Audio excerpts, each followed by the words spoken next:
I'm trying to work with at the moment, with the idea of developing a paper. And as you see, the title of my proposed paper is Pentecostcraft on the art of being Pentecostal in Africa.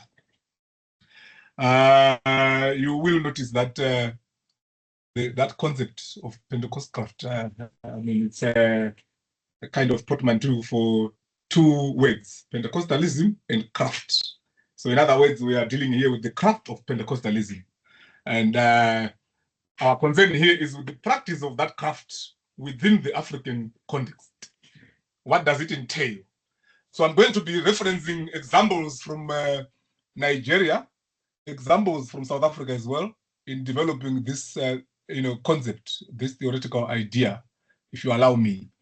I will be making reference to several churches, Pentecostal churches, prominent Pentecostal churches in Nigeria, particularly the Mountain of Fire and Miracles ministries led by Dr. Daniel Olukoya, and then also the Deeper Life Christian Ministries that is led by Pastor William Kumuyi. Those are the two major Pentecostal churches of Nigerian origin that I'm going to be looking at. And these are transnational Pentecostal churches with footprints across the world, including here in South Africa. And then I'm going to be drawing as well here and there from examples, in South Africa, Pretoria. There's a particular church that I've spent some time looking at over the past several years. I'm going to be using a pseudonym, Paradisical. That is the pseudonym of the church. It's also a church founded by a Nigerian, but founded here in South Africa, led by a female pastor that I'm going to refer to as Pastor Prophetess Odum. And then I'm going to be briefly, if time permits, also be looking at an example of a church in Johannesburg, again founded by a Nigerian founder, male. I'm going to be referring to that as the Sounding Bells of Salvation Church. Right. So those are the places that are informing this particular paper.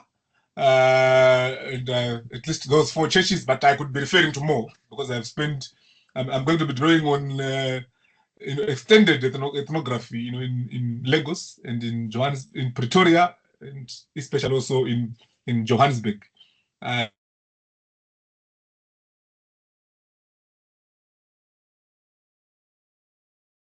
Sorry, I think you got muted, Obvious. Okay. Yeah. I don't know how that happened because I didn't touch anything. Where was I? I don't know. What was my last point? Yeah, no, you were talking about what you are going to be focusing on in the churches and the cases that you'll be looking at. Okay. Yes. Okay. No, that's fine. Right. So it is from those that extended ethnography, spanning over a decade, that I'm developing this particular concept of Pentecostcraft. And as I said, it's a theoretical conceptual proposition, but that is grounded in empirical observation. All right. Now, what does the concept entail? What does the concept entail? I want to develop it using, or undergate it with two sub-concepts. The first one is the concept of Pentecostal habituation,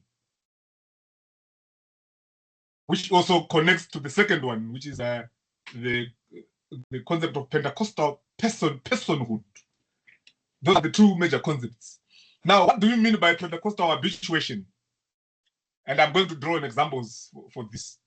Obviously, Pentecostal habituation relates to how Pentecostalism is able to reproduce itself, in various contexts, spatially, but also culturally. How does it reproduce itself with, if I'm to cite Boju, with an economy of effort?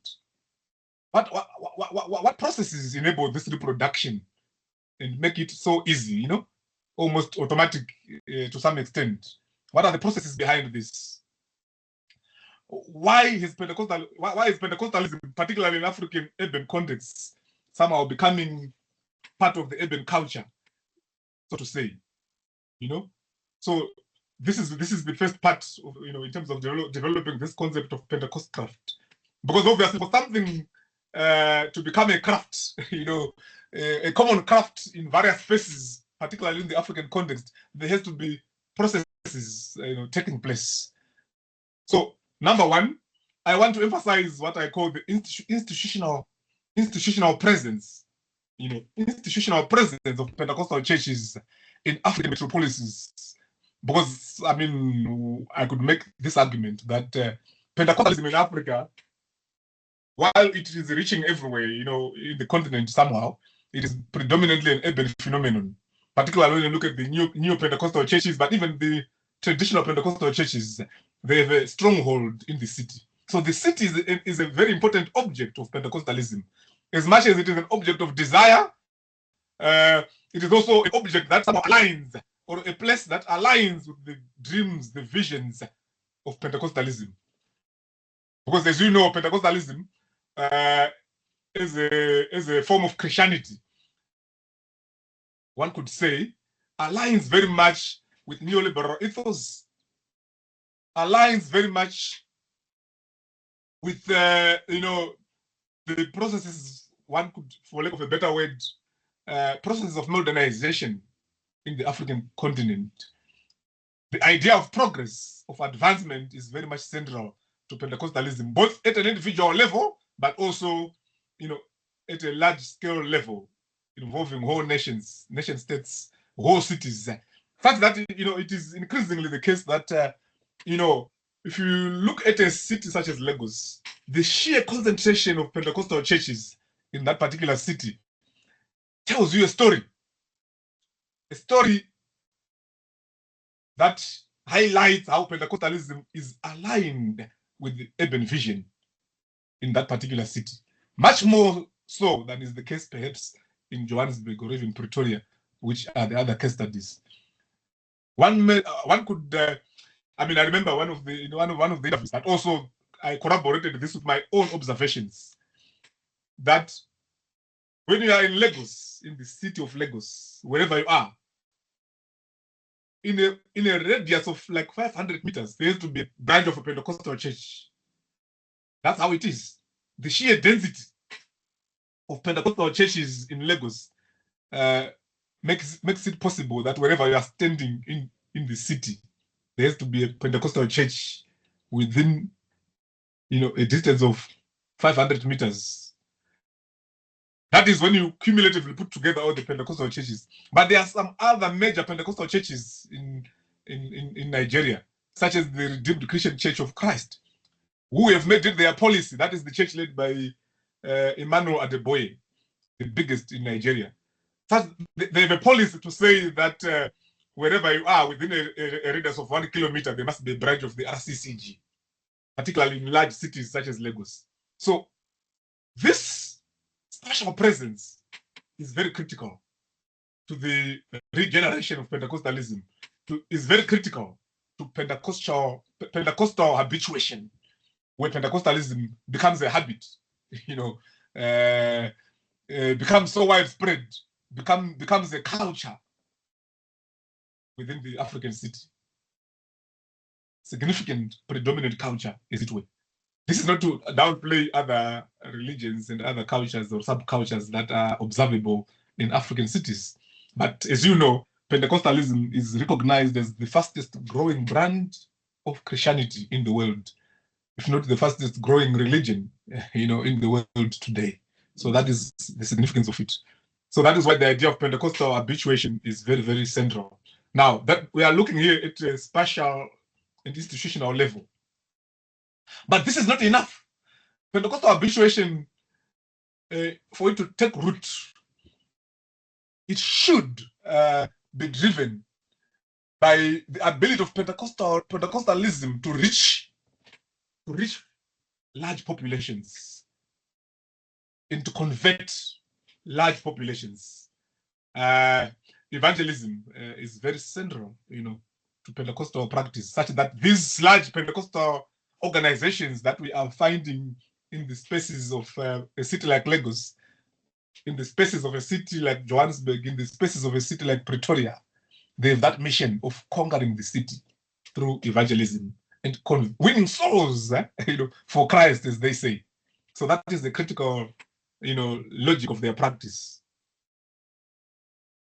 So it's a religion that thrives, on growth, continuous growth, conversion. Conversion is very central, such that in an African context where we have other religions, and where we have, people subscribing to various traditions, not just of Christianity, but of other religions, it's very important for Pentecostalism to emphasize processes, practices of conversion. That is, processes of initiation of individuals into Pentecostal Christianity. And these processes of initiation of individuals into Pentecostal Christianity also entail processes of de-initiation. That is, of undoing what the other religions have done in terms of converting. It might be Islam in the context of South Africa, for example. It might be converting people from African traditional beliefs and so forth and so forth. So conversion entails not just initiation into Pentecostalism, but the initiation, right, from previous religious beliefs and previous practices, which might not necessarily be tagged as religious in nature. So, in other words, Pentecostal habituation, the spread of Pentecostalism, is fueled by evangelical processes and missions, wherein individuals, groups in large numbers are de-initiated from their previous traditions or non-traditions. Even if they were atheists, there has to be a process of de-initiation and initiation into Pentecostalism. De-initiation from that which is old, and initiation into Pentecostalism. So therefore, born againness is very central, to Pentecostal habituation. So even an individual who might have been converted to Pentecostalism today, and there's an emphasis on always being born again, always giving your life to Christ, such that, for example, if I look at the example paradisical, the founding prophetess of that particular church, the prophetess of doom, always makes this statement that I never get tired of being born again. I don't know how many times I've been born again. Each time there's an altar call, I always come out and make sure that I get born again. So this is a way for her to encourage even members who have been in the church for some time to come out when there's altar call, to say those who want to give their lives to Christ, please walk forward. Or those who want to rededicate their lives to Christ, having slid back, please come forward. So that is what we are talking about. This push for Pentecostalism to keep on reproducing itself in whole societies, but also in individuals who might not have been converted, or individuals who have been converted, but who perhaps for one reason or another maybe are sliding back, or maybe need to to grow in the faith. That is Pentecostal habituation. Here I'm following a continuum that ranges from the institutional arrangements, setups, to the individual, and how that works, including the spatial manifestations of this Pentecostal habituation. Pentecostal habituation is observable, in these cities, and I'm going to be using Lagos as a very good example that highlights the habituation of Pentecostalism. On particular days in Lagos, when there are programs of Pentecostal churches, for example, if the Mountain of Fire Ministries is having a program in their prayer city, prayer city compound, or prayer city, it's like a gated community. I'll show you an image.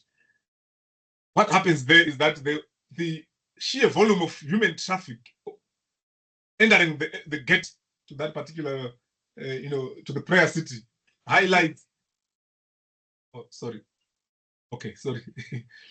There was a kind of statement made somewhere. Okay, so the number of people that you see moving, traffic, vehicular traffic, and human traffic, highlights that actually the city of Lagos and its surroundings,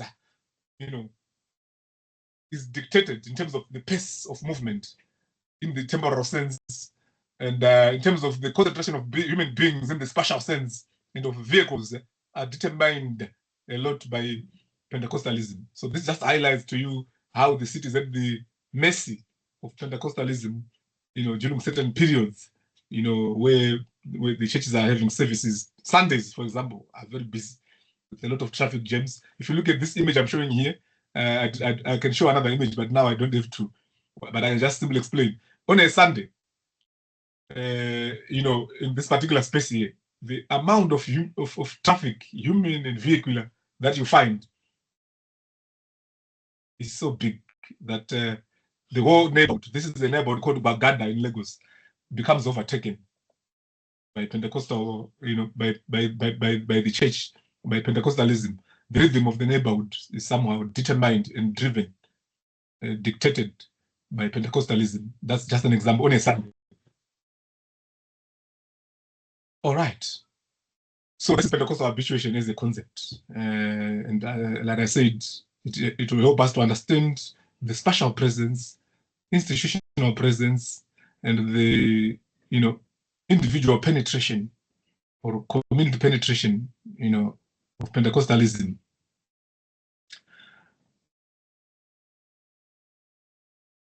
Right. Okay, this is the entrance to the Mountain of Fire and Miracles Ministries, the gated community, the MFM Prayer City.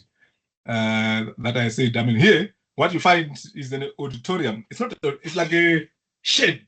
There's a very huge shed that can accommodate 250,000 people to go. You can see the volume, the sheer number. It tells you about the spread of Pentecostalism and how Pentecostalism increasingly in these urban spaces, is key in terms of determining and controlling the means of symbolic reproduction. But this is actually small, because if you go along the same highway, the Lagos-Ibadan Expressway, if you go a little bit further as you are going towards Ibadan from this particular place, there's a very huge city called the Redemption City. That was established, created, built by the Redeemed Christian Church of God, RCCG. That one is quite a massive, development with everything, a university. Even here, there's a university as well, Mountain Top University. There's everything there. The church auditoriums, these are like sheds. They look like built like warehouses, even sheds that we find there. There are two of them. One of them is like 3 kilometers by 3 kilometers in size, and there are two of them. The other is like 2 by 2 kilometers. So you can imagine the capacity, at least they claim, to host more than 1 million people at a go when their programs. And you can imagine what happens along the Lagos-Ibadan Expressway during the time when RCCG is having an activity. So that is what we are talking about here when we're talking about Pentecostal habituation and how Pentecostalism somehow is taking over or has taken over the city, determining the pulse of urbanism in these particular cities.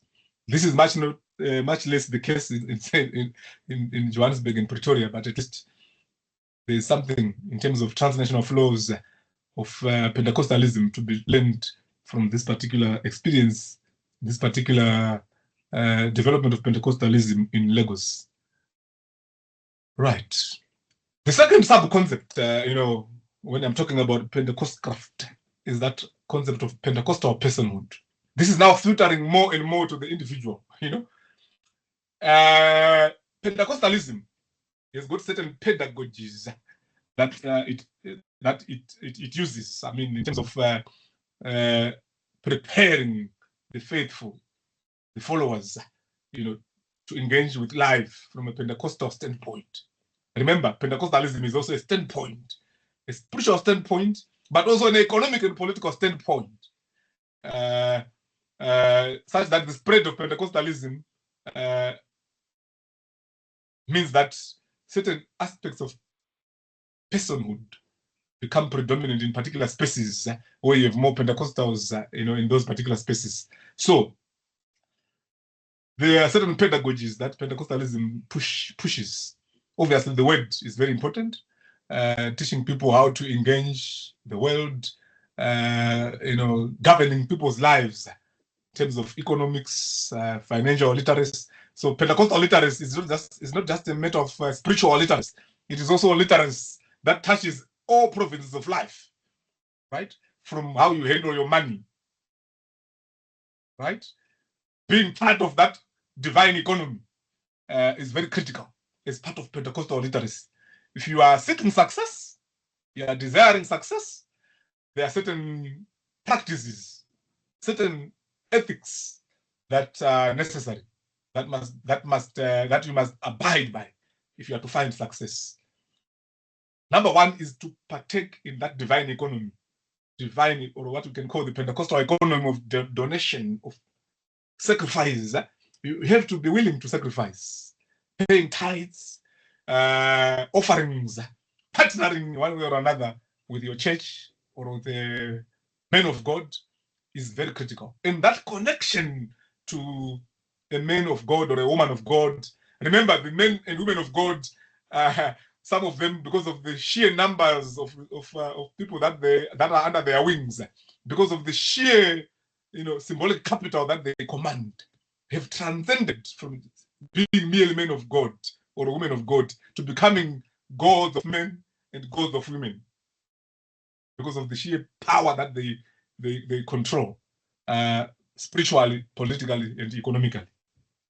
Okay, so Pentecostal personhood demands connection to the zone of pastoral coverage, demands connection to the church, demands citizenship within the context of the kingdom of God, within the context of the church, what my colleague Simbarasha Nyuke calls church-citizenship is very, very critical as part of Pentecostal personhood.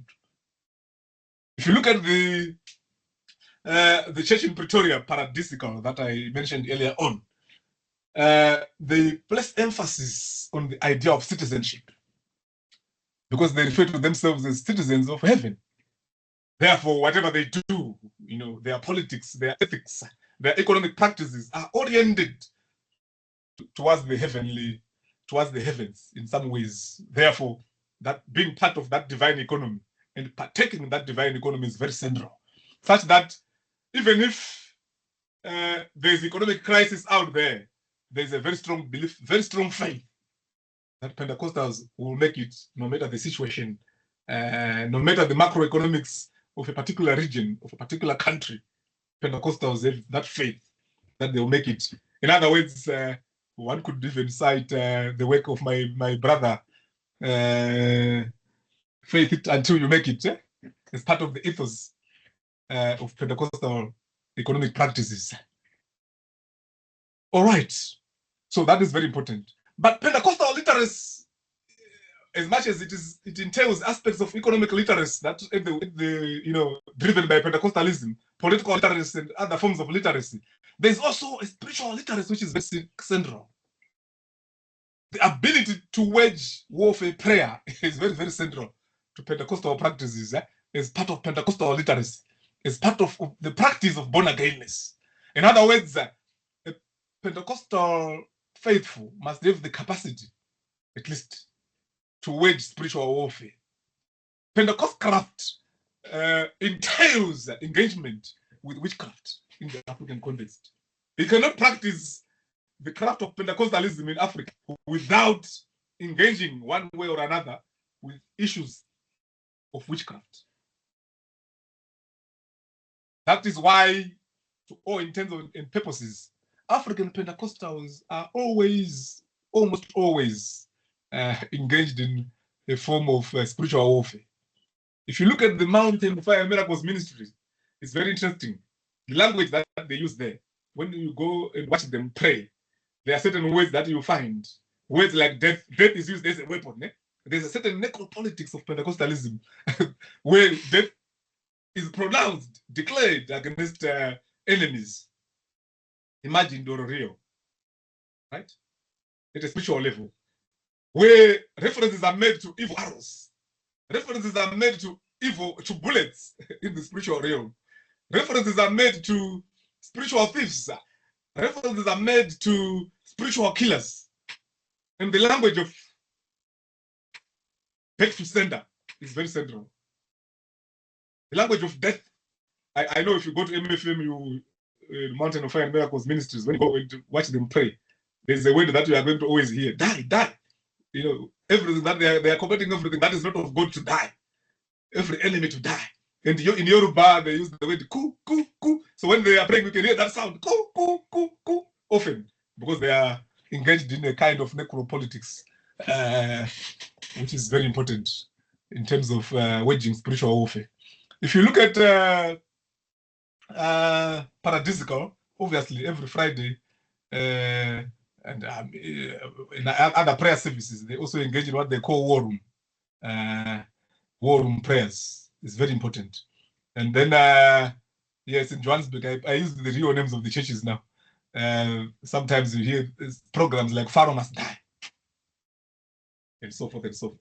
So this is part of what is necessary, you know, for a Pentecostal faithful to be literate, spiritually, economically, politically, and otherwise. That is the second aspect of the concept of Pentecostal. And obviously, the aspects of Pentecostal literacy, aspects of Pentecostal pedagogy, entailing the word, entailing prayer, and so forth, and being in church, citizenship, and all that, are very key. These are key aspects of Pentecostal practice in Africa, and always engaging with witchcraft, contending with witches of witchcraft within the household, within communities. And this spiritual Pentecostal literacy is very important, because even when you look at the cities, there is a way in which Pentecostals believe that they are contending with certain territorial powers, territorial spirits. For example, in the markets, I was in Harare a few days ago, and I did some field work there. And I just was listening to, there was a guy who works at the market, you know, Mbarem Sika market, who came to you know, a certain Pentecostal pastor to consult. And you know, during that prophetic encounter, there was mention of the fact that he's working at Mbare, and that the place that he's working at is full of spirits. There are people from all over. These people come with the different kinds of spirits.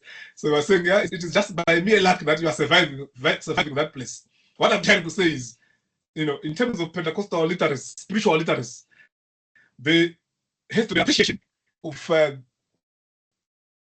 spiritual, the dynamics of spirits, ecologies of spirits, and how those spirits interact with humans. Apart from witchcraft, even places, right? Places like markets, places like graveyards, mountains, rivers are all understood to be loaded with spiritual entities and spiritual powers. Such that if you go to Lagos, go to the MFM, they have a whole branch of evangelism, which they call coastal evangelism. Evangelism that targets marine environments, populations that are living on the coastal areas of Lagos. By the way, Lagos is a city on water. It's surrounded by water. And therefore, coastal evangelism is very central, because there's a strong belief within MFM that the destinies of residents in Lagos are at the mercy of marine powers, right? And therefore, residents in Lagos must be alert to the workings, operations of marine powers, in addition to the operations of other territorial spirits that are governing markets, graveyards, and so forth and so forth. Okay, so this is very central. And understanding of spiritual ecologies of places is very central for Pentecostalism.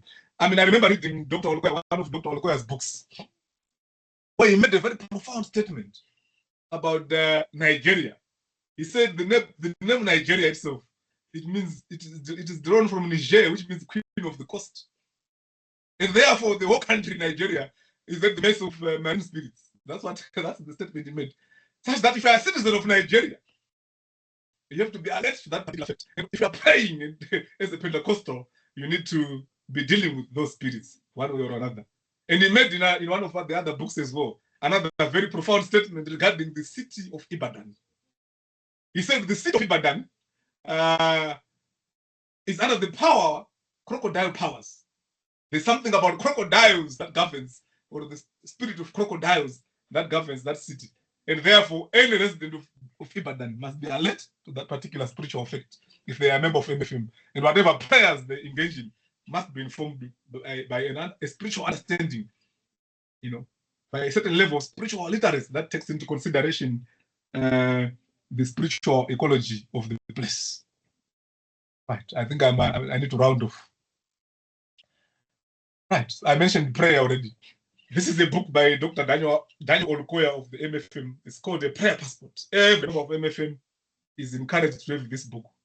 There are lots of prayer points in the book that touch on various provinces of life. So every member of MFM is encouraged to have this book. It's a prayer passport. You can imagine what a passport does. A passport gives evidence to particular spaces. So this is more like a spiritual passport that members of the MFM must have at their disposal. And they must be able to engage with it in order to crush oppression, is the title of the book. The subtitle of the book suggests. So prayer is not just a means of warfare, it's also a technique of liberation from oppression. If you are speaking, in terms of the Pentecostal lingo.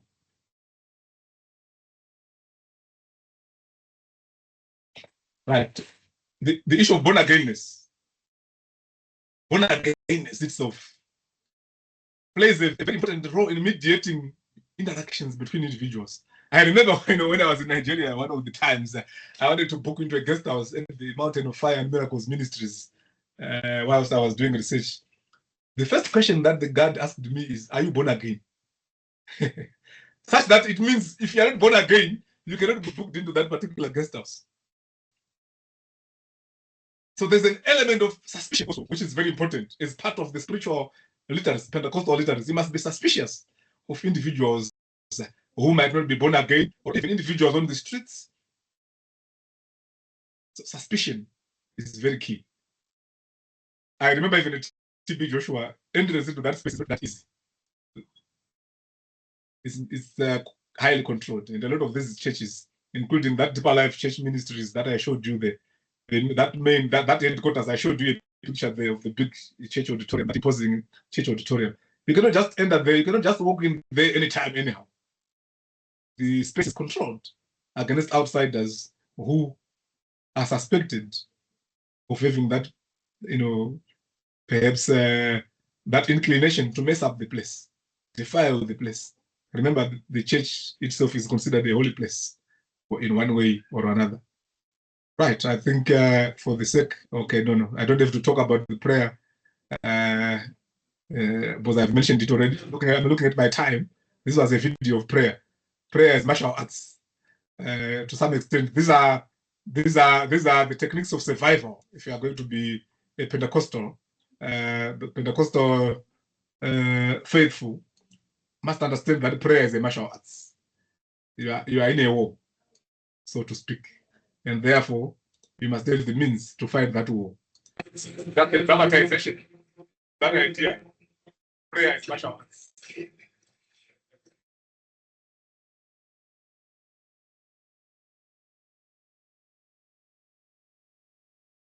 The other one, black is the devil. Anyway, I don't have to play the whole thing. Thank you so much, Edupe in Yoruba.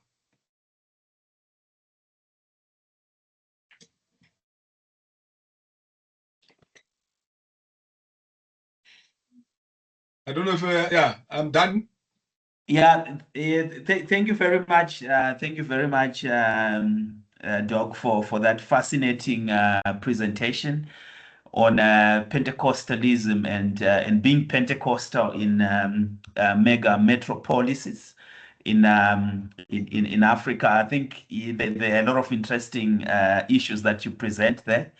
And let me take this opportunity to open up for questions and comments. Any questions, any comments for Doc? Yes, I see Lerato, Godfrey. I think we can take maybe 3 to 4 questions for the first round, and then allow Doc to respond. Yes, I see Josiah as well. Maybe we can, in that order, Lerato, Godfrey, Josiah. Go ahead. Good day. Am I audible? Yes, yes. All right, thank you. This was quite an interesting study. Definitely enlightening, particularly regarding the Pentecostal literacy and practices that you touched on. I do, however, have a couple of questions, and the first one is that what is the theoretical framework of your study? I'm asking because I'm assuming this is a sociological study. I'm not certain if you stated already that you are a sociologist, but I'm assuming that this is a sociological study, and I was struggling to identify your theory and understand your application of it. And I also wanted to kindly ask you to reflect on your positionality. You mentioned that you also did a couple of observations, so I'm curious about how your positionality may have influenced your observation or your interpretations. And I'm also asking this because I'm asking about your positionality also because I would like to understand your reason for conducting this research and what purpose it serves, particularly to the ongoing theoretical contributions. Thank you.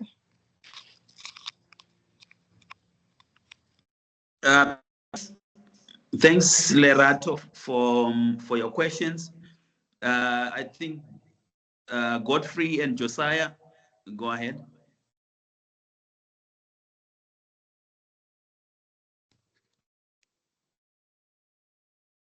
Godfrey? I can come after the other presenter. Okay, Josiah, go ahead. Okay, thank you very much, Simborashi. Thank you very much, Obias, for an interesting talk that you shared there. I have 2 comments that I think might be important as you think of developing further this concept of Pentecostalcraft. I think the first one is about noise and the sonic. I think you need to pay attention to issues of how Pentecostals make themselves invisible in terms of noise. We know that partially they have these big buildings and they go there in their numbers, but I think they also change the urban setting. Look at how they play their music loudly, how they participate at the market. You made reference to a person who was preaching at Mbara. So you might also need to develop or add a component about the sonic, the sound, how it is also one way in which Pentecostalism reproduces itself and impose itself within urban area. So then the second comment is about Pentecostal presence in urban areas. I've been thinking and grappling a lot about this idea or this reason why we tend to find more Pentecostal Christian churches in urban area, and partly I've gone back to history, and one thing that I've observed is that if you look at most mainline churches, they arrived earlier, some of them prior to colonization. And those that arrived during colonization, the state had to parcel out areas of influence for them. But Pentecostal Christianity comes in around 1906 in the US, and 2 years later, it reaches South Africa in 1908. And their focus is mainly on urban areas rather than rural areas, because most of rural areas have been divided for other churches, and they focus mainly on migrants. And even if you look at its history in the US, it emerged at a time when Los Angeles was moving from a small town into a metropolitan city. So there's also that idea that it targets kind of insecure, unstable population, and as a late arrival, it only focused more on urban areas where people had been dislocated into urban areas. I mean, I'm just kind of saying we might think of that in terms of Africa rather than at times relying on the global neoliberal argument that it is, the mechanism or the vehicle through which global neoliberal is pushed into Africa. But if you look at it historically, we can also find, plausible ideas why we find Pentecostal Christianity mainly in urban areas. That is where they could actually do their work more than in rural areas where colonial mission had already been established. But of course, post-colonial Pentecostal, yes, its own various dynamics and difference, but I think it's one way that you can also frame why it targets urban areas more than rural areas. So these are more of just comments, not really questions. Yeah, thanks, Josiah, for those comments. I don't know, Godfrey, if you are able to speak now, or maybe we can allow Obvious to maybe reflect and respond to those questions. Okay, should I respond, or Godfrey can come in? Yeah, no, I think You may Godfrey. respond, Yeah. Prof, so that I can come later. Let me talk to Lerato. Lerato, we have moved on from theoretical. We are generating theoretical frameworks ourselves at this point. That is the stage that I'm at. I'm not going to be. I mean, I will refer to other theories, but generally, I mean, this is a novel concept that I am generating myself. Perhaps in the future, if you're interested in these studies, we'll be citing it when in your own theoretical framework. Okay, so whilst I'm developing the concept of Pentecoscraft and all that, I might be trying theories. This is actually my own concept that I'm developing. Obviously, you stand on the shoulders of giants in developing the idea. You can draw on here and there bits and pieces from others, but I'm creating my own theoretical framework, to be precise. And then positionality and influence. I mean, this is a study that has taken many years. Such that, I mean, my presence in the space sometimes in the church is not noticeable. I mean, really, if you look at the Pentecostal church, like in Nigeria, you are sitting in the Deeper Life Christian Ministries. It's an auditorium that can accommodate 10,000 people. Obviously, you negotiate access, but it's not like you are visible when you are there. You understand what I'm saying? Nobody cares or knows about you. Unless if it's a small congregation, then maybe perhaps your presence might have a big impact. But the issue is negotiating access is not easy. I remember it took me, for example, just to gain access to Deeper Life. It took me more than 2 weeks of going to the office every day, sitting there waiting for the Secretary General of the church to sign a paper to allow me to do the research. But once that is done, you are basically invisible. You just infuse into the local context, into the population, infuse among the faithful, and that is it. And some of the observations are also made from outside, right? Just looking at dynamics and processes happening in the city, in the area around the church and all that. So it's not really, I mean, unless if you want to know about my own positionality spiritually. Otherwise, there's no impact on, as far as I'm concerned, on my observations. And because this is a long drawn kind of ethnography, it's over many, many years in different places and so forth. I don't really feel that my presence in a church as an observer changes anything. Maybe in the first days, if they know, if it's a small church, but after a while, nobody cares about you. That's what I can say. And then Josiah, yes, noise and the sonic, definitely part of it is very important to take note of that. Not just noise and sound, but also even visuals. I mean, you know that these Pentecostal churches, I showed you there for the MFM. Let me just go back to that. You see, this is on the roadside. Eh? These are posters on the roadside to show their presence, to announce themselves in one way or another. So public announcement through visuals, through sound and so forth is critical to Pentecostal practice, to the evangelical project, and all that. So yeah, I agree with you. It's something that perhaps has to just come out clearly. And then the history of the churches, I think I take that as a lesson for me to go and look into it as well.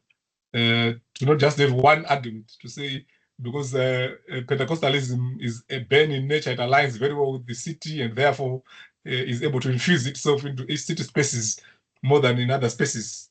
So, in fact, there's also a historical dimension for me to take note of. Thank you very much, Josiah. It was you that I was referring to there on faith in it until you make it as part of Pentecostal literacy and practices. Thank you. Yeah, thank you very much for your response. Yeah, I don't know, maybe we can start with Godfrey, and I see Tamuka as well. I don't know if there are any more questions. I think I'll be able to throw in a few of my comments as well. Godfrey, I don't know if you are able to speak now, and then we have Tamuka. Yes. So thank you, Prof. Kasaura, for this presentation. And I think this idea, this conceptual framework of, or this concept of Pentecostcraft is interesting and illuminating. But I have a few questions with regards to how this might somehow, it is embedded with so much that in the end you do need to tease out whatever you are saying to give birth to other concepts as well. Because when you talk about Pentecostal habituation as part of Pentecostal craft, then I think it becomes so dense to the extent that it becomes difficult to problematize the idea of Pentecostal craft. But I really appreciate, but I thought maybe you can have these several other concepts apart from the idea of Pentecostal craft, like Pentecostal habituation,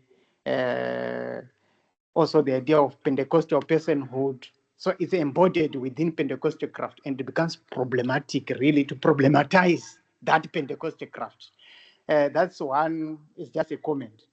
And I wanted to ask, when you talk about Pentecostal craft and the ways in which Pentecostal ways of life are infused within the city itself, are we now saying Pentecostalism is shaping the city, or rather it is the city itself that shapes the ways in which Pentecostal practices are being practiced in the everyday life?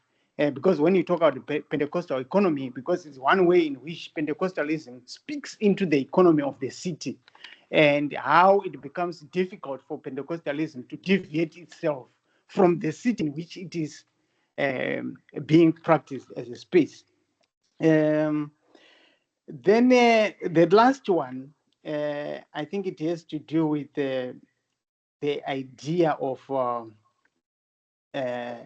Pentecostal literacy and how this one is capable as a Pentecostal person, being born again. Somehow what it means might be very difficult sometimes, because you refer to me like you are not born again once, you are born again several times, or in one kind of a service. You can even born again maybe 2 or 3 times, depending on what the altar is actually saying, demanding from the people. So I wanted to really think through the idea of Pentecostal literacy, not just as a one way in the Pentecostal economy itself, or Pentecostal spiritualism itself, but outside Pentecostalism, how this is carried outside the church itself, or the practice of Pentecostalism. So thank you very much, Prof. Yeah, thank Godfrey. I think maybe I'll just allow Tamuka for now, because I think that's quite a number of issues that raised there, and then I see your hand jealousy will come after that. Tamuka, go ahead. Yeah, thank you very much, Prof. Can you hear me? Yeah. Okay, thank you very much. Thank you very much, Prof. Katsaura. I think my question is literally, very close to what Professor Maringira was asking. Let me just make it short. My question, I just want to understand, that we do have vulnerable populations who are in town, should I say that? So how do, those vulnerable populations who are also Pentecostal believers negotiate the contradictions that exist between the prescribed moral personhood and also the exigencies of everyday survival? And how do these also negotiations shape the forms of, conviviality and livelihood that these people have? Thank you. Thanks, Tamuka. Yeah, Doc, I think let me allow you to respond before we take maybe a round of questions. Yeah. Okay, thank you very much. Right, Prof. Maringira, I appreciate your comments. Yeah, I mean, this is a paper that has not been written. Yeah, this idea that I'm still thinking. So, I mean, this is very helpful to throw them out there and see how much they can cause confusion and how much I can tease them out and maybe have one strong handle, on that which I want to say. Yeah, I know the Pentecostal habituation and whatever. These are just like supporting concepts, but they as well can be standalone concepts, like you're saying. So there has to be care exercised in terms of how one works with these concepts and tease them out and so forth, and make sure that maybe if I'm talking about Pentecostcraft, that is what stands out, And I think the question to ask myself now is, what does it take for somebody to practice Pentecostcraft? And is habituation, Pentecostal habituation, Pentecostal personhood, is it enough, or is it maybe confounding, my attempt to get a handle on Pentecostcraft? So I think I will have to sit down and be a bit clearer there. Yeah, I like the other comment you made. That is it Pentecostalism that shapes the city? Yeah, maybe I didn't come out rightly there. I mean, it's not a one-way process, right? I mean, I understand, and I think your question is very legitimate. The city as well, somehow shapes how Pentecostalism is practiced.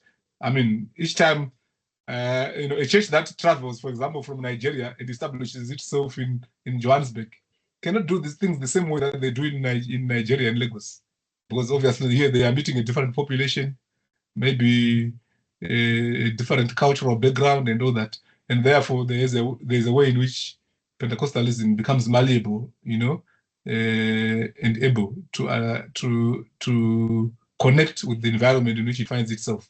Just like the example I gave you about Lagos and the question of the marine and how perhaps MFM focuses on on the marine. I'm sure a Pentecostal church that comes to Johannesburg will focus on something else,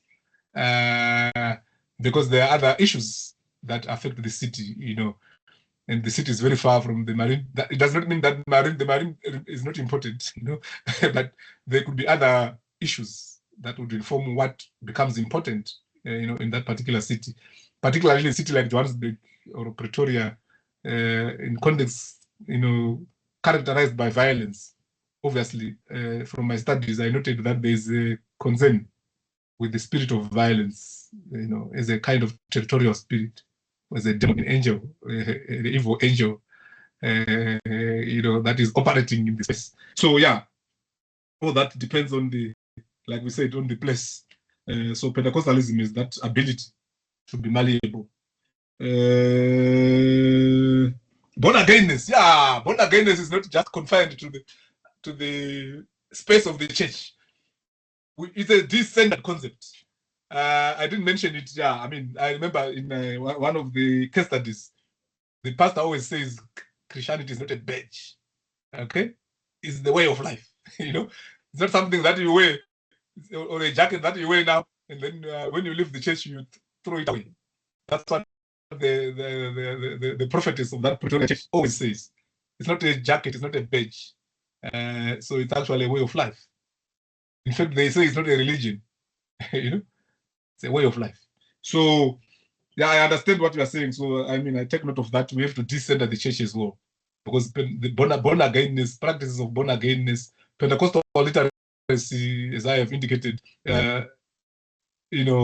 allows, or at least empowers the faithful to engage with life outside of the context of the church, be it life with respect to what's happening in the economy, how to respond to the economy and all that, how to partake in the economy, even the politics becomes very central as part of what Pentecostal literacy, empowers the faithful to do. So no, I agree with you. I take them most as comments and as food for thought. I've taken notes of that. But okay, Tamuka, Dr. Tamuka, the issue of vulnerable populations and hustling. I'm sure my brother Taru is able to deal with this very well. Faith in it until you make it. So it does not mean that your situation of vulnerability is permanent. I mean, when you are speaking the Pentecostal language, your situation of vulnerability is not permanent. It's not a life station. It's not a bus stop. So obviously, the church, the Pentecostal church, is a way in which it chants out hope. Hope is a kind of a product of some sort. So I mean, those who are most vulnerable in the cities,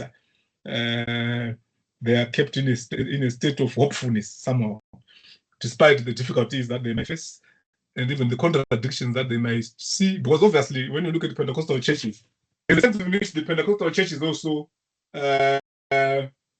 somehow exemplify that problem of inequality that we find in our African cities, where wealth brushes shoulders with poverty, extreme wealth brushing shoulders with extreme poverty.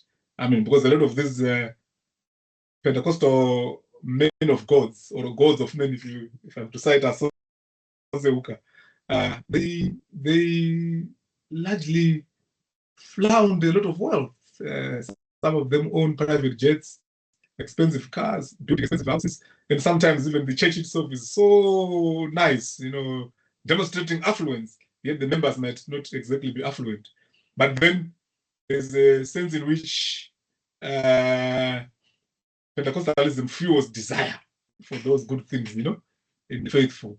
You can refer to my work on Desirous Pentecostalism, which is recently published. So it deals with some of those issues, even though the promise, the hope is not always going to materialize, right, into the transformation of the lives of these people, but they are kept in that state of hopefulness, even if it's a long kind of wait, or hoping for something that will never come to pass.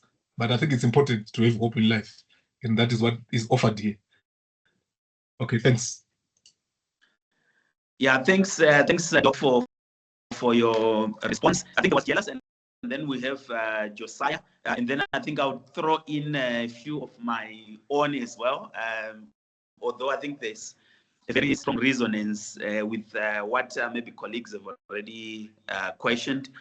Jealous, I don't know if you're still there, and then we have Josiah is back with another question. Yeah, thank you, Dr. Saura, with a fantastic talk. Mine is not a question per se, but it's a comment. Some of the things you try to mention when you are answering Dr. Tamuka. Because for me, I'm seeing African cities, maybe the African continent as a whole, is in the age of urbanization. So there are many problems. So I saw Pentecostalism position itself as a tool of a social control mechanism in terms of the city has got a lot of problems of poverty, political instability. So the Pentecostal literacy will come into the people so that it can manage the people to control them rather than to protest. They will translate their protesting into the spiritual fight.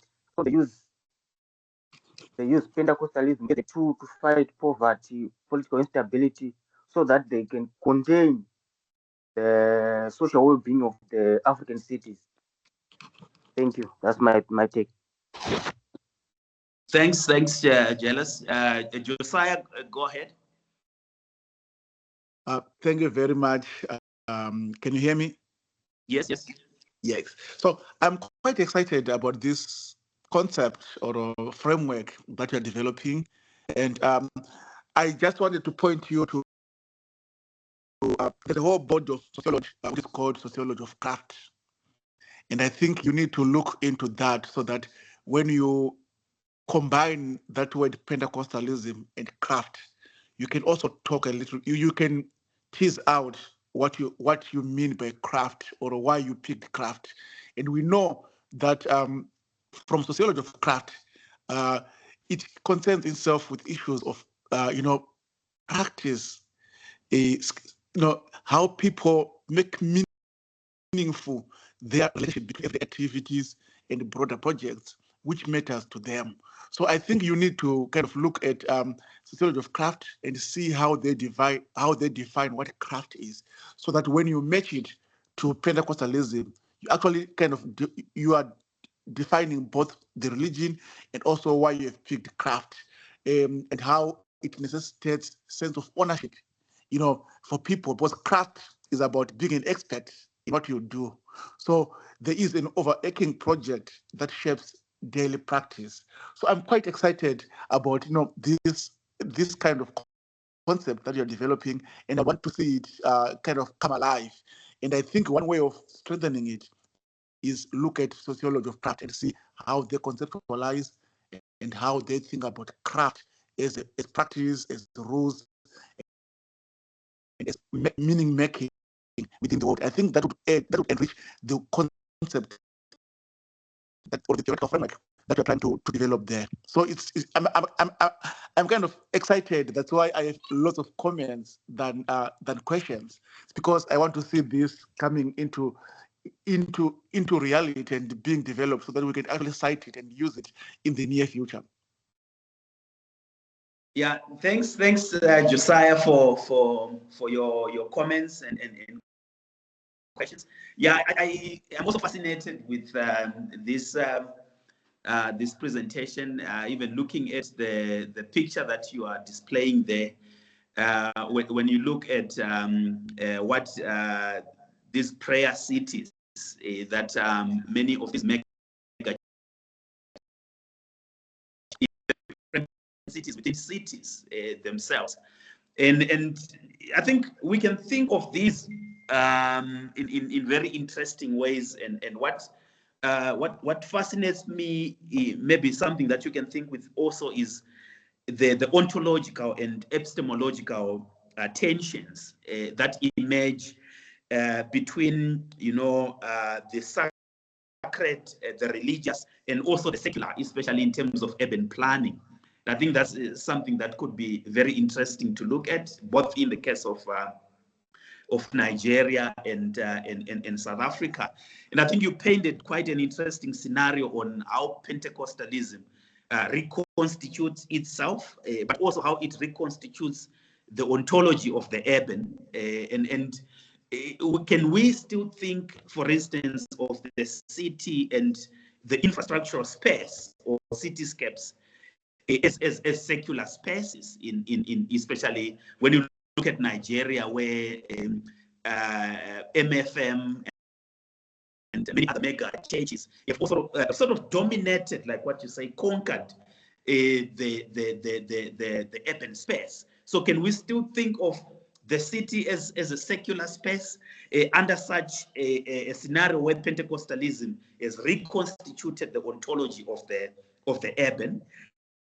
So that's one thing. And related to that as well, I think I'm interested in how Pentecostal prayer cities and other mega city complexes sort of destabilize the conventional distinction between the sacred and the secular, and what new forms of religious infrastructures emerge, or what forms of being urban emerge in such spaces where we have got quasi cities which are religious that we find within other cities which are secular. So I think I'll stop there for now. I see Godfrey with the comeback.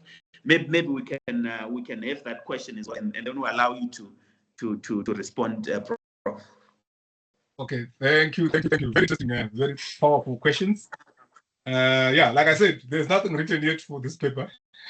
So I'm using this as a kind of test before I start jotting down the paper. There's nothing, no introduction, no abstract. It's just ideas. Okay. So generally Yes. No, I appreciate your point, and I agree to some extent that the presence of Pentecostalism in the city can also be looked at as a kind of project of an overall project of containment of the poor within the city. But it could also be looked at as a protest, to say, you government are doing nothing. We are going to do something for ourselves. Particularly where these Pentecostal churches begin to take charge of the planning of the city. This aligns with perhaps Prof. Gukurume's question, right?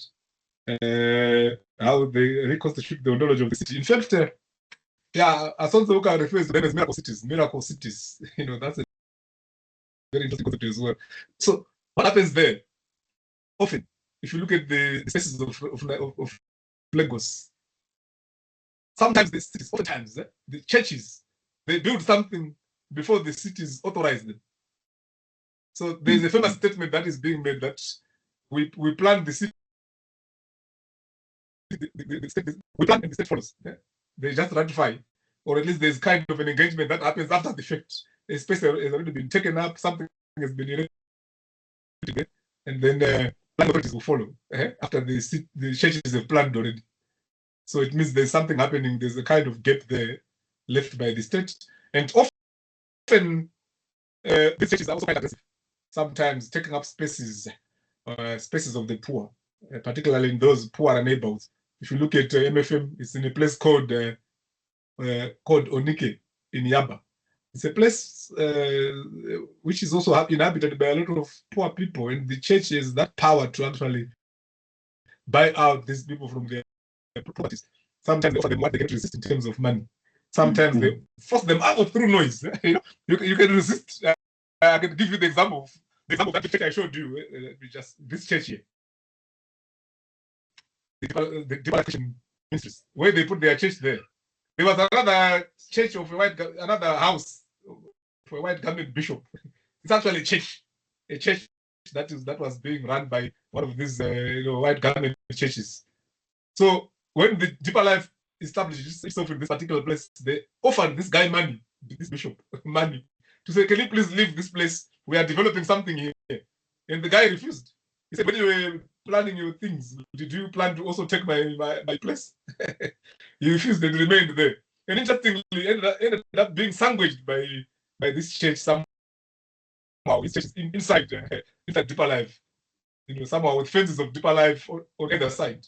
It's just an example of how aggressive they could be. Sometimes in a way that pushes out the poor from certain spaces.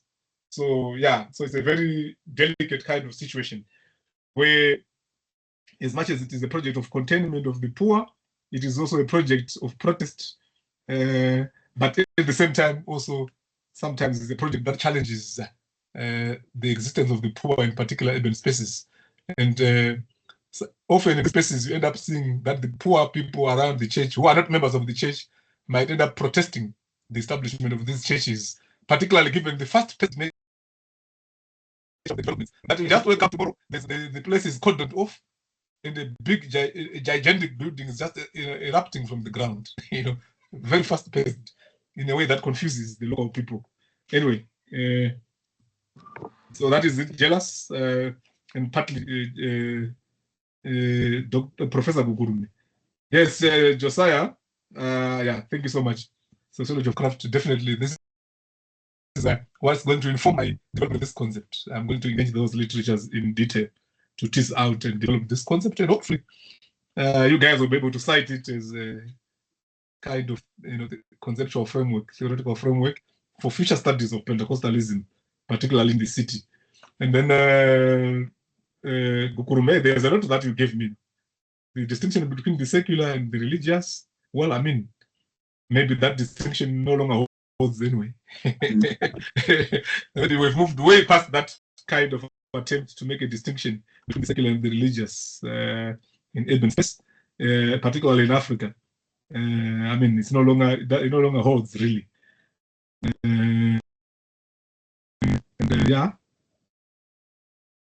Because capacity is destabilizing that distinction. And sometimes cities look at the Defiant Cape, even the MFM, people buy into them and begin to live in those cities, running away from the problems of the other cities, where there's a challenge of electricity and all that. In the prayer cities, the miracle cities, there is everything. The infrastructures are provided for. Of course, you pay for them, but they are provided for. Electricity, often there are big power stations that could be diesel powered, gas powered. There is water articulation, there are banks, there's almost everything, such that it becomes a self-contained city in ways that challenge the mother city, but in also ways that highlights the problems of the mother city. Sometimes these prayer cities are not immune from the overall challenges that are facing the mother city. So yeah, it's very interesting what kind of relationship emerges between the mother cities and the prayer cities or the miracle cities or these religious infrastructures. Okay. Did I miss anyone? Because I took some notes, but I don't know. Did I miss anyone? I can't respond. I think you addressed everything. I think I saw Godfrey wanted to come back, and then I see Isaac. I think this is our last round. I know we are over time by a few minutes.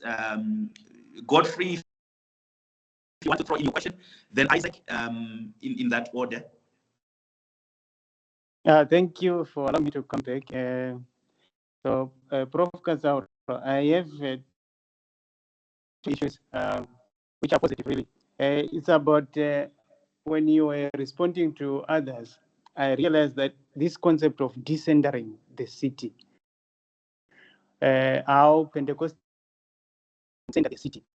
So, the ways in which we understand the city, I know you are into urbanism, but urbanism not in terms of its infrastructure, but in terms of its practices. So that is where my interest lies, really, with regards to this comment. So urbanism is a form of like cultural practice, way of life, besides the idea of infrastructure and how we can just juxtapose the Pentecostal way of life within the city, and where the city is all about entertainment, is all about individualism, and the Pentecostal way of life is about collectivism. It's about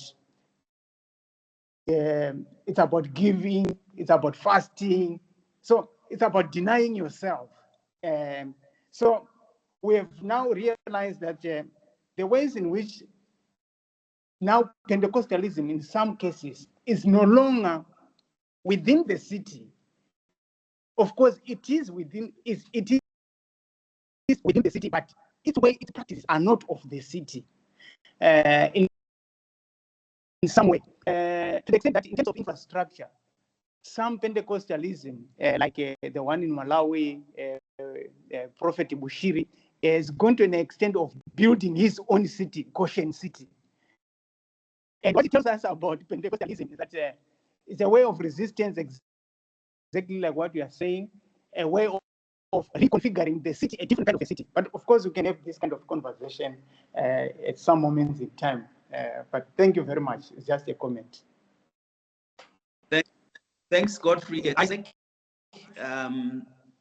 Isaac.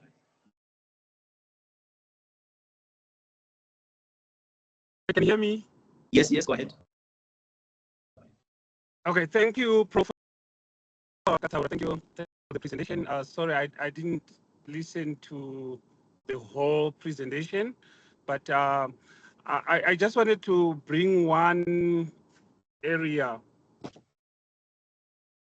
of concern, of interest, which is that when you think about the Pentecostal actions, you can give examples in Zimbabwe, in South Africa, but if you were to, I'm from Zimbabwe, so I'll give two examples in Zimbabwe. If you to take Pentecostalism and urban spaces, also thinking about management of that urban space and how they occupy these kind of prohibited spaces, can that be seen as a way of by the Pentecostal church? two examples. You broke a bit. Why of what? Protest. You said protest. As a form of action. Okay. To land management, if you can put it that way. Because if you think about it, I'll just give two examples. One is the Makandiwa Church, which is in Chitungwiza. If you know that big church where it is built, is the PhD one. These churches were built in areas in terms of the environment. So this is more like the Pentecostal churches and the environment.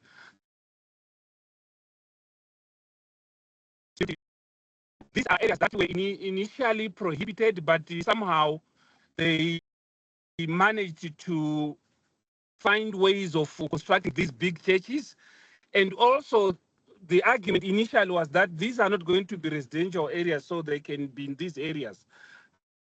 However, what we see is that they have actually gone to build houses there, that people are residential houses where people are actually living.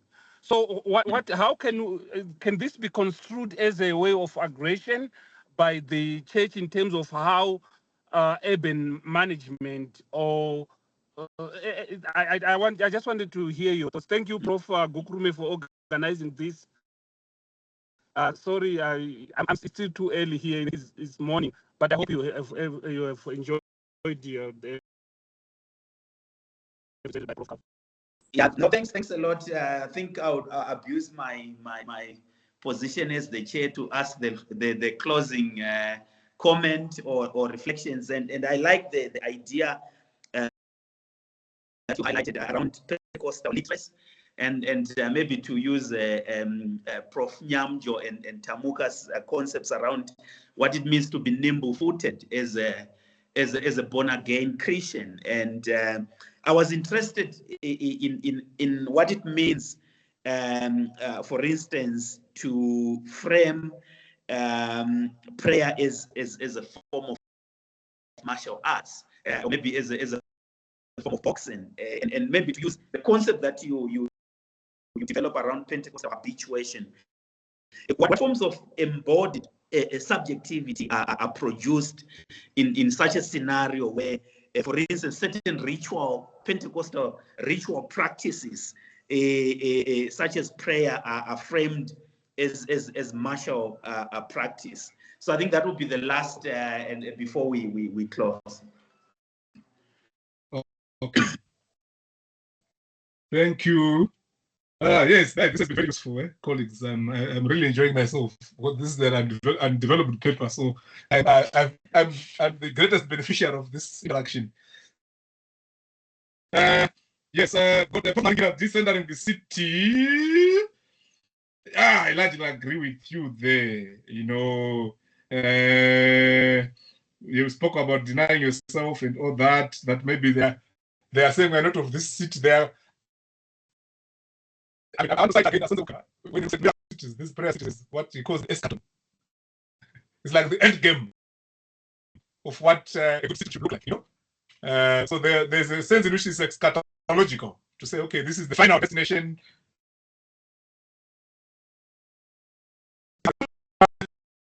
You know, with developments that are perhaps, you know, meeting standards that are expected in terms of how people should live. So that is very interesting. I like it. I like the point in trying to divorce themselves from the problems of the mother city. But some are also finding that they have to still contend with the problems of the mother city. You can imagine in a city like Nigeria, where there's a huge problem with electricity, that these churches are generating electricity using diesel. I mean, that's a very massive, expensive, and highly polluting undertaking, right? So as much as they are solving a problem, they're also creating other problems, some of which are of an environmental nature. If I have to reference again Isaac's point. So that is very interesting, and I like it. But there's one point I wanted to make, where you said perhaps there's an ethics of denying yourself, giving, fasting, praying, collectivism, and all that. There is an element of domination which is also there. I mean, informed by Pentecostal dominion theology, which says we have to subdue the earth. You understand? Which is quite ruthless, almost brutal. If I have to cite Mbembe, there's a certain level of brutality with which this development take place because of the view that they have the power, God-given power, even authority to dominate the landscape. Do that by various other means, including aggressions on the poor, including taking up spaces, lands that might have been designated as fragile, including wetlands, in the case of the Basilica, for example, in Chitungwiza, which is quite, I mean, could be problematic, but it also is aligning with the theology of dominion. Okay, so domination, dominion is very central. So thank you so much, Prof. Maringira, on that. And then Isaac, or should I go to, okay, Isaac, yes, you are one who asked those who was, I mean, it's a comment, I mean, mostly about the aggression of the church. And I think I've partly addressed it when I tackled the comment by Prof. Maringira. Yeah, I mean, that it could be a form of protest. And like I said earlier on, some of these churches, because of them being driven by a dominion theology, you know, they believe that they have that power, that authority, God-given even, to take up spaces by force or by hook or crook or whatever means, because they have that authority, you know, according to themselves. I mean, they believe they have that authority to dominate the landscape, to dominate the earth, to subdue even the city itself as a whole. So that is very interesting. So I take it as a comment, and yeah, I mean, I agree with you. And I even mentioned wetlands, how churches can even build on wetlands. Sometimes, you know, they even demolish what was there, push out people who were living in the area in the name of building their auditorium. And sometimes, like in the case of the RCCG, they took over a forest. Preserved. No, but it was, I mean, even it was considered an evil forest, inhabited by evil spirits. And they got to go in there, dominate the space, transform it into a city. RCCG, the redemption camp. Then Prof. Gukurume, Pentecostal literacy, nimble-footedness of the born again, prayer as a form of martial arts, embodied subjectivity. Yes, I mean, I take this as comments.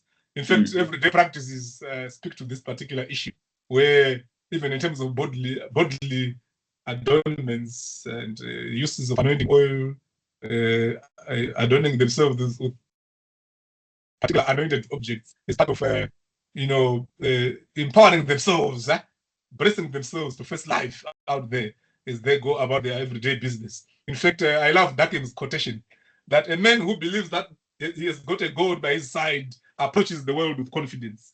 That's what happens when people, you know, somehow they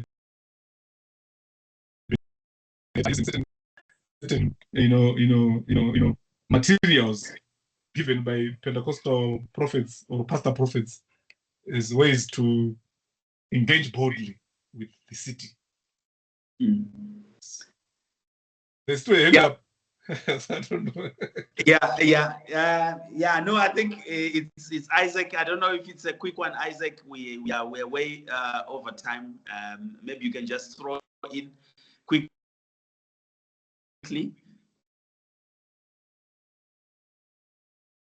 I think that's okay. He has really addressed this. Thank you. I just want to appreciate these discussions. They are very helpful to our students, to everyone who has been listening. Thank you for what you have presented, Prof. Long, Prof.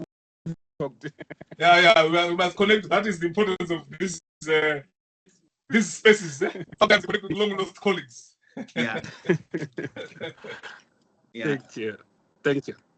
Yeah, no, thanks. Thank you very much, Prof. Katsaura, for such a fascinating talk.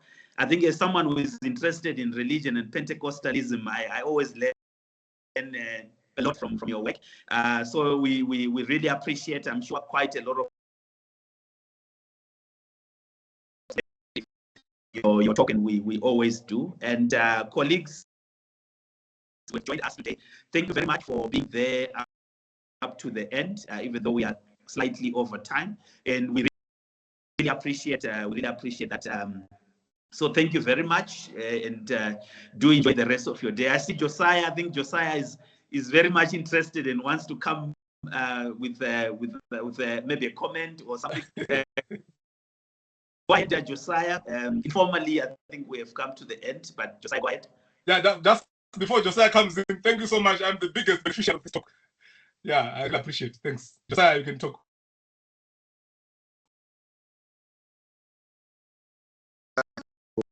Good job. Thank you very much.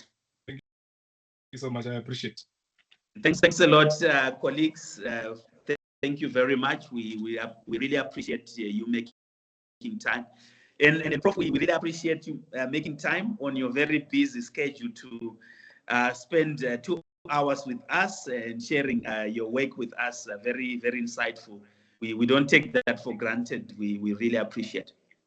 Thank you so much. You can always call on me. I always enjoy this. I mean, I'm like I said, I'm the biggest beneficiary. I've benefited a lot. Yeah, thanks. Thanks a lot. Okay, colleagues, for those that might want to join our mailing list, you can share your emails and we'll be happy to invite you. We do these seminars on a weekly basis, and we always have very interesting presentations where one or two things. Or if you want to be part of our mailing list, you can share your emails and we'll invite you. So thank you very much, and do enjoy the rest of your day, colleagues.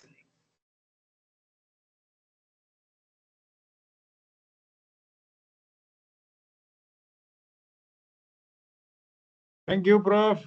Thank you. Bye-bye. Thank you so much. Thank you. Thank you. It was good. It was good. It was good. I really enjoyed it.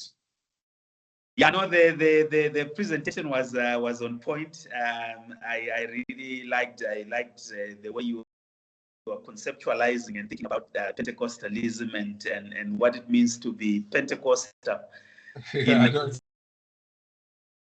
I'm just enjoying myself. It's just yeah, having some fun doing it. Prof, I think we are done, but I just wanted to understand something.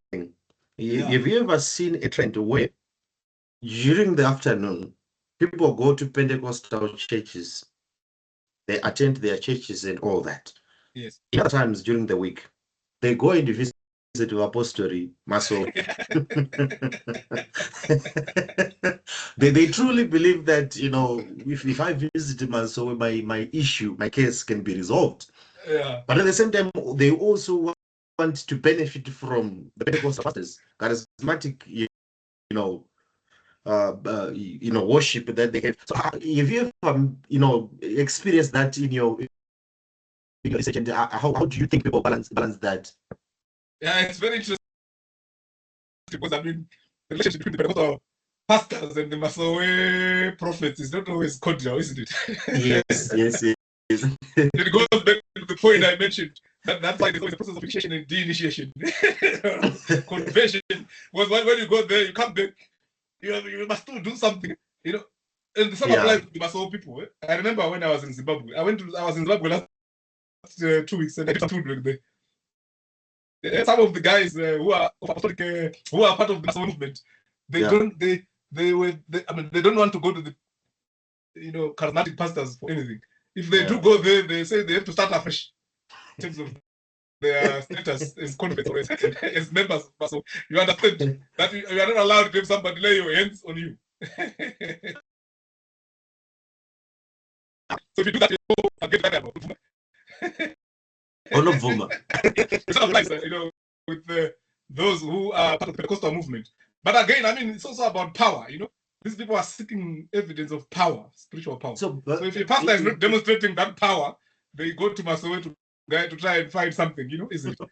But how do you, on that note, how do you now, probably categorize people like maybe Apostle Chiwenga, who dismisses everyone? He dismisses Masowe, he dismisses the so-called Pentecostal churches.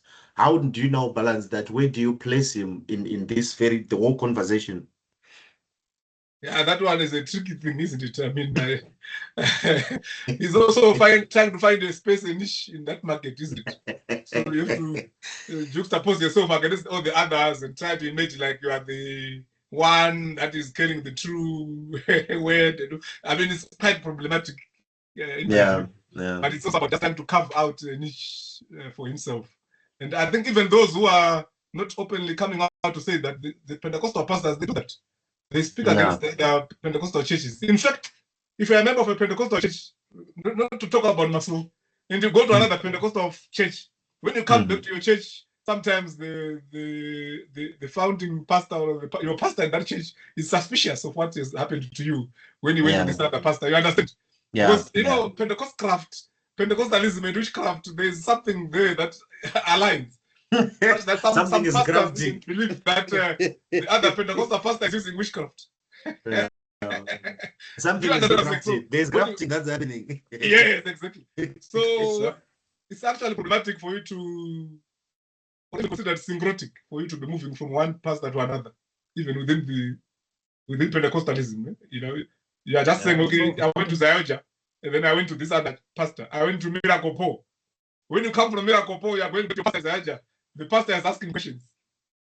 Thank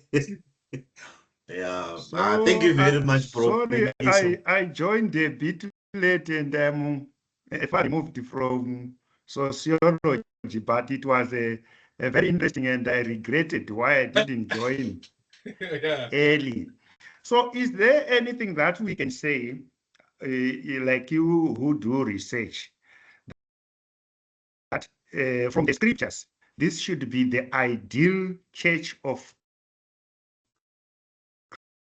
when to say, who do you think I am? And he said, you are Peter, the rock on which I will build my church, which means Jesus Christ assumed that he had no church at that time and was going to build a church. So is there some demarcation to say this is Pentecostal and this is the church as promised by Christ?